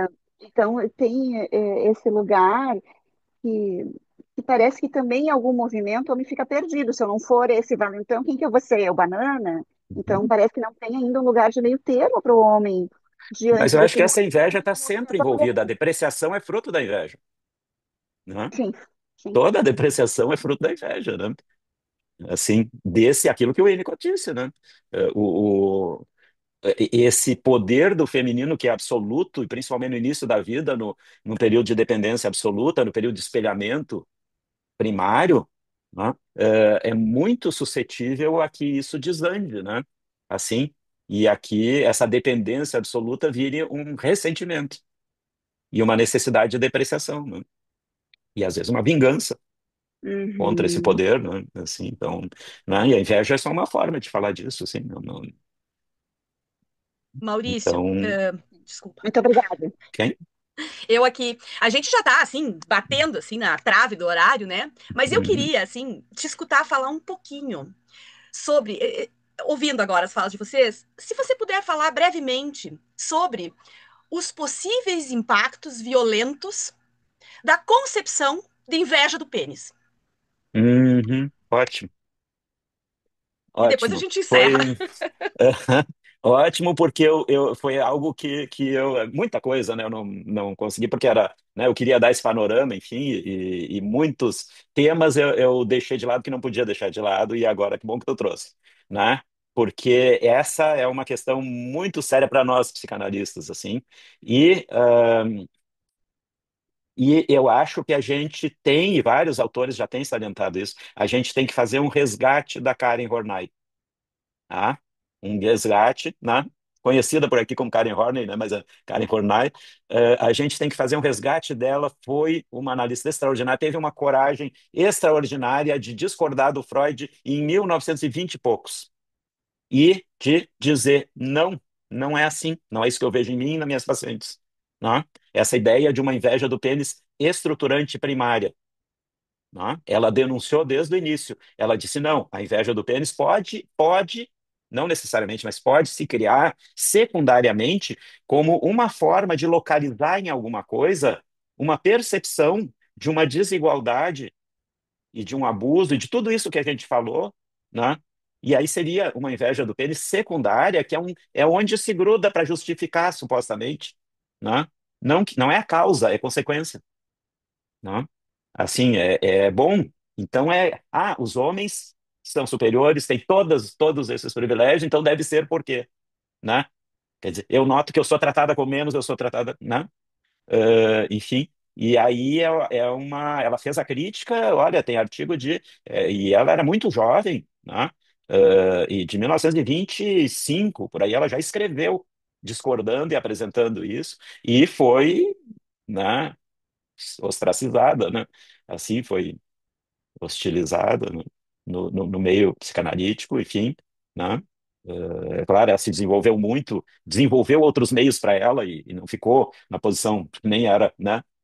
Como ela era, não ficou submetida e apagada, mas dentro de um mainstream psicanalítico ficou, né? Então, sim, eu acho que isso é um ponto crucial da gente questionar. E muitos autores, né, autoras e autores, e alguns, inclusive, bem tradicionais da psicanálise, assim, sinalizaram isso, né, assim, que o Ronald Britton, recentemente falecido, né, um psicanalista neocliniano lá, enfim, né, super tradicional, considerado, ele, pouco antes dos 90 anos ali, ele reescreveu um livro dele, e ele colocou o complexo de masculinidade do Freud. Ele disse: o grande erro do Freud, teve um capítulo, o grande erro, o maior erro do Freud, né? E era um cara quase 90 anos e super, né? Com um nome já muito estabelecido, assim, né? E ele disse: precisamos resgatar a Karen Horney, né? E 100 anos antes já disse: "Pô, Maurício, Eu lembrei daquele. Tem um compêndio de psicanálise do Gabar, que tem, de 2012, que tem uma autora que fala sobre sexualidade, que é a Muriel Diamond. E ali, tu lembra que ela coloca que talvez a questão da inveja do pênis fosse mais uma questão masculina do que feminina. Por exemplo, que o Freud, talvez por criança, está numa escola onde os outros meninos não eram judeus, não eram circuncisados, enfim, que de alguma maneira isso causaria, haveria um bullying, né, entre os colegas por essa realidade diferente. E isso, daí até ela, lógico, é uma hipótese, assim, né, mas de que essa, Uhum. esse complexo de castração seria muito mais uma coisa interna ou entre homens do que propriamente das Mas mulheres. de qualquer maneira, fica essa forma que ela coloca traz para a questão assim da inveja, né, do pênis não ser primária, mas secundária, Aham, tá? sim. Seja nele, seja nos meninos, seja nas meninas. A questão é não ser uma consequência da diferença anatômica, né?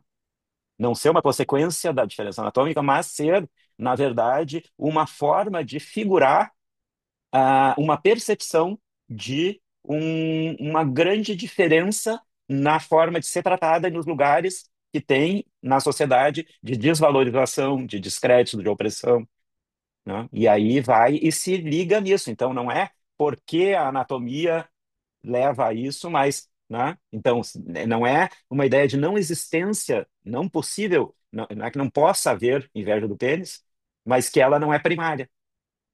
É onde se pega, né? Vai e gruda ali para justificar, na verdade, uma sensação que vem de outras fontes, né? Até porque a diferença anatômica que se impõe para o bebê, né, não é do pênis, é do seio. Essa diferença anatômica se impõe desde o início, né? Não ter o seio que alimenta Todo-Poderoso, né? Assim.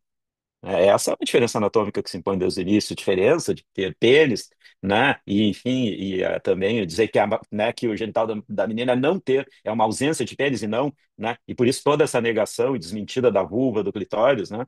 Como se fosse um não, não alguma coisa, né? E não, né? E aí, e como isso levou até a medicina a desconhecer o clitóris, né? E grande parte das pessoas, naquilo que eu apresentei ali, é assim, bom, o clitóris é um órgão, né? A vagina não é necessariamente um órgão só passivo, né? O clitóris tem 9 por 9 centímetros, né? Tem todo aquele formato, envolve a vagina, não é aquela pontinha. Muita gente ainda acha até hoje que é uma bolinha na vulva, né? Assim. Então, né? Não é possível Me- isso, né? Assim.